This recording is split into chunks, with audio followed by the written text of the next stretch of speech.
From News Channel 7, time for 7 First Alert weather. It's a very busy day for us in the world of weather. In the mountains, we've been tracking some thunderstorms. You can see in Sun Valley throughout the afternoon, we've seen some quick hitting storms moving in and out. It just starts to look now that we're starting to see some clearing, but here is the radar right now. You can see a lot of those storms tracking to the northeast and moving very quickly, but there's been so many of them that it's probably seems like one constant storm over many areas. But you can see, again, a lot of that lifting north of Sun Valley now, a little bit more lightning in Chalice and a little bit more activity in some other mountain spots as well. Looks to be a little bit of clearing towards McCall now, but a little line of those showers are moving in a little bit closer at the moment. But some of these storms still have the potential to be on the severe side, but thankfully that is north to many of our areas. I haven't seen any severe storm warnings in the past 2 hours since I've been watching the radar, and we do expect this activity to dwindle as we go into the late evening hours, and then we're expecting more dry conditions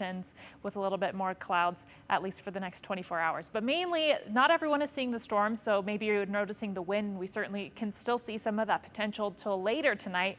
And as we see this cold front continue to move through, we won't see the potential for some of those higher wind gusts die down until after 10 o'clock, which is a little bit more on the uncommon side for us because typically the winds die down a little bit earlier than that when we lose the heat of the day. But today the cold front is changing things up for us a little bit. But we will see those breezy conditions return mainly to Magic Valley spots, a little bit on the higher side tomorrow, starting in the afternoon hours, becoming a little bit more widespread in the mountains. So today is windy, tomorrow will be on the breezy side, but after that we're looking for the winds to calm down a bit.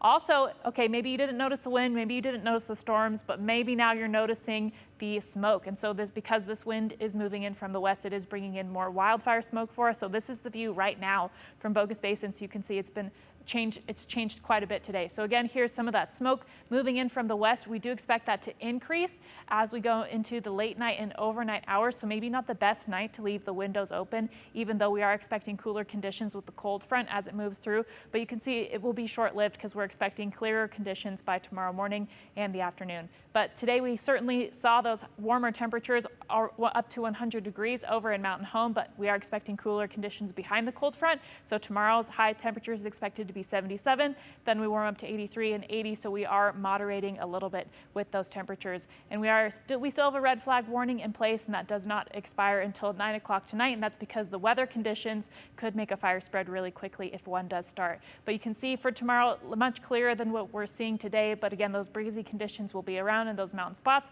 A little bit less so for west central mountain spots, but you may notice a little bit of a light breeze. And then again, we're expecting those cooler temperatures tomorrow at some of the coolest temperatures we've had since June, but then we do moderate a little bit and go back up into the 80s. We'll be right back with the news at 6 after this.